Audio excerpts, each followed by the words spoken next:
how did the music thing start for you? Okay. So fortunately, from when I was like a kid, my parents would want us to learn how to play at least one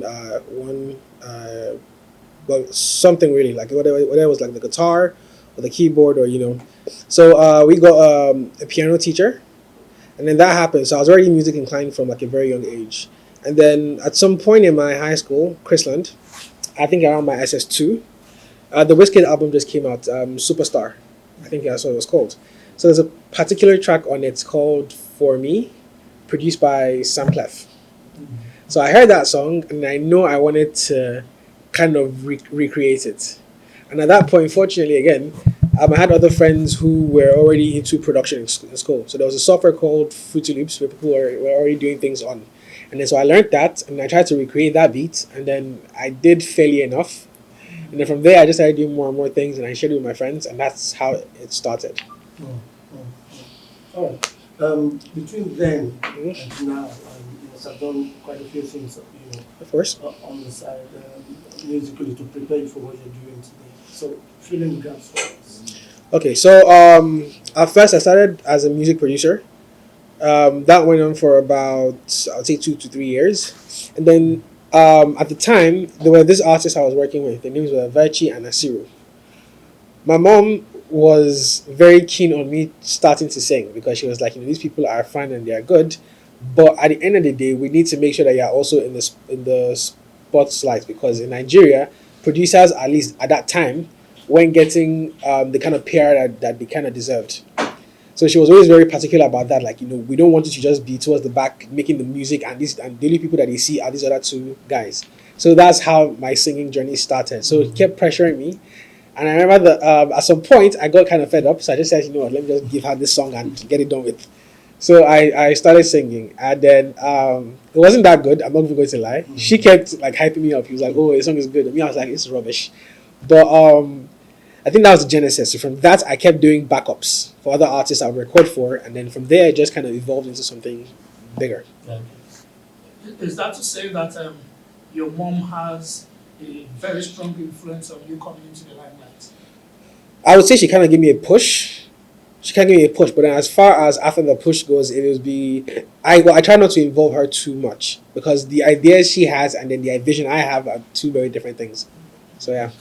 Well, who are some of the artists that you worked with? So I work with. I also mix and master. I don't think I mentioned that before. Okay. So that also is a very big part of who I am today or how that happened. Yeah. So in terms of I've mixed and mastered songs for Harry Song, for Del B, for Mr. Hizzy, for Fowls, for Wiz. Oh, Um, I work with Shay Shay as well. I work with a couple of people, and of course a lot of people you also haven't heard of. Those are like the big names I can think of at the spot. mm. So yeah, That's incredible. So thank you. you've been doing stuff for the big names, so Yes, makes all in the sense. background. Yes. All right. So, if I may ask, how would you describe the music you typically create? It's a fusion, definitely. So I haven't been in the country for I would say roughly 4 or 5 years, and I think that was my molding point. So I was in Europe, so I was heavily influenced by their kind of songs. And if you listen to me before I came back to Nigeria, that is last year September, I would create a lot of dance music, a lot of hype music where you listen to like in clubs and massive this thing, yeah. And then I get back, and then of course the sound is very different. I've had to readjust. So I've found my balance to some level, and I kind of try to mix everything together. So I say it's definitely Afro fusion. Okay. You said you were in Europe. Where exactly were you? I was in North Cyprus, Where? North Cyprus, Okay, Cyprus. Okay. for about 5 years. Yeah, Okay. Studying. studying, yes, school. Looking at your background, we can say your parents are fairly doing well. Of course. And of course, you have been trained with some affluence. Of all the opportunities you have available, why did you decide to go into music? Very tricky question. Okay, so I did want to start, which I still do, but I did want to start out going into flying. That was the initial thought, and it still is. But then, like I said, along the roads of my high school, I don't know what it was. The passion just took, just was like that. And then even during my university, I'll still be creating songs. And to be fair, the people around me have been encouraging. And then so I play and like I said, out of whatever I've been doing, I now got to work with all these other people like the WizKids, the Harry Songs, and there is progress. It's like if something is working, why don't you just see where it kind of goes? So there, but I still plan to fly though. In about like a year, I'm going to go to flight school, so Seriously. it's still going to happen. Yeah, So who would you most likely to want to collaborate with in Nigeria or in general. in Nigeria? Very tricky question again. Okay, so in Nigeria, I from the known acts, Fireboy definitely, Ricardo Banks, Joe Boy, Oxlade. Really, there are lots of people. I can't think of everyone on the spot, but all the new age performers for the most part, a lot of them have a very unique sound, and I would love to see what we could do if we collaborated. Your influences musically. Of course. While you were starting out, who were those established singers that really inspired you? When I was starting out, Yeah, when you were starting out. definitely WizKid at the time was on the top of my list. So WizKid, I had Wendy Cole, an amazing vocalist. In Nigeria, I can remember right now, I'll say those two. I had a lot more international people to look up to because that was where I was. And Yeah. so for me, so I also DJ. I've Okay. performed at like 2 massive raves in Europe or in Cyprus. So then it was all the big names in the industry. So you have the Martin Garrix, Chainsmokers, David Guetta, Tiesto, Zed, Swedish House Mafia.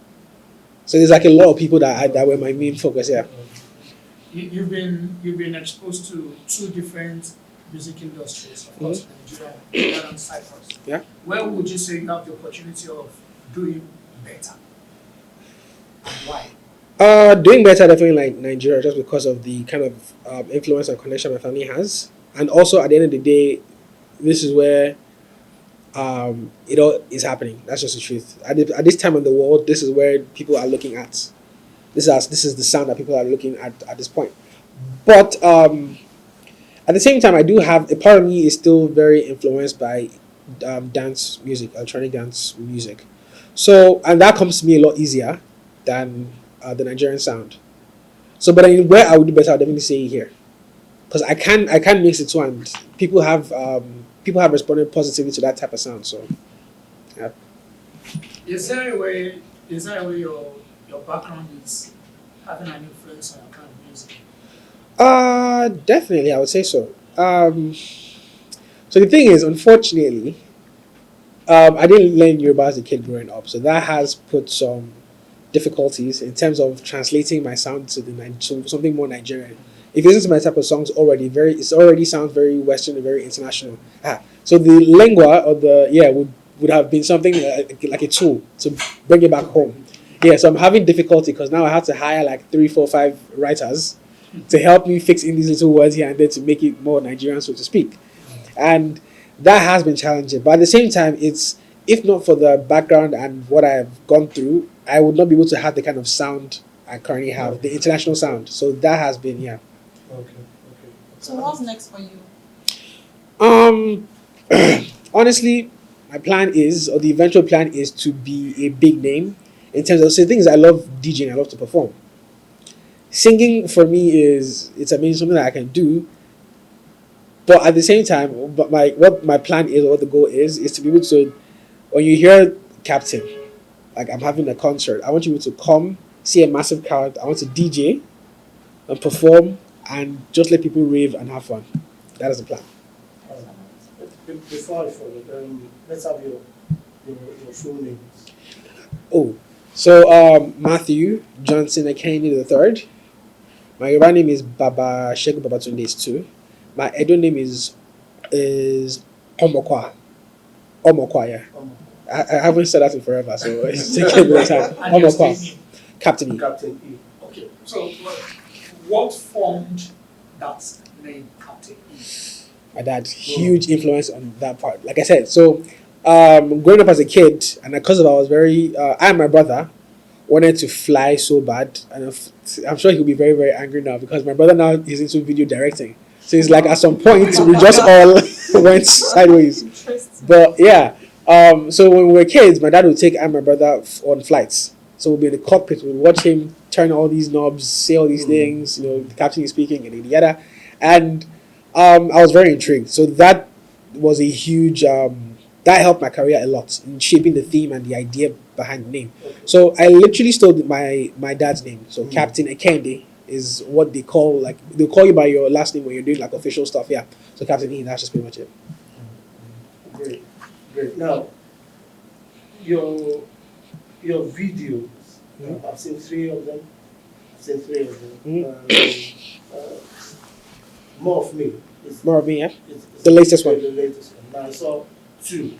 You did two other songs with the videos I did before More of Me.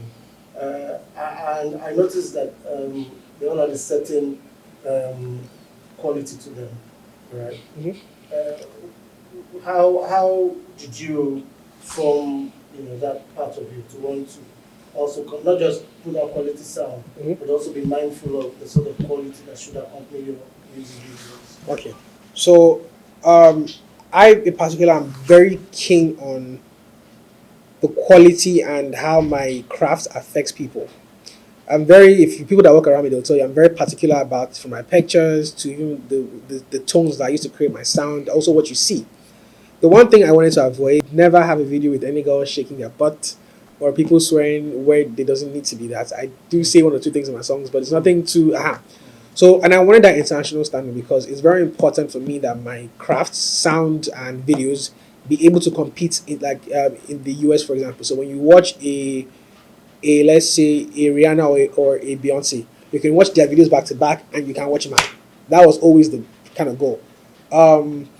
A lot of at the time and even now, a lot of videos we have in the industry, there are a lot of things that when you watch other videos, even not just from the US, even from China, for example, now there's a boy band called BTS. You watch these videos, yeah, and these are people that their videos can compete with any other place, with the US, in Europe, and so on and so forth. In Nigeria, most of our videos can't compete. You can't play a Beyonce and play. I'm not going to call names, but So for me, it was very important for that to be able to happen. For you to be able to watch them and watch me and be like, this can work together back to back. So yeah.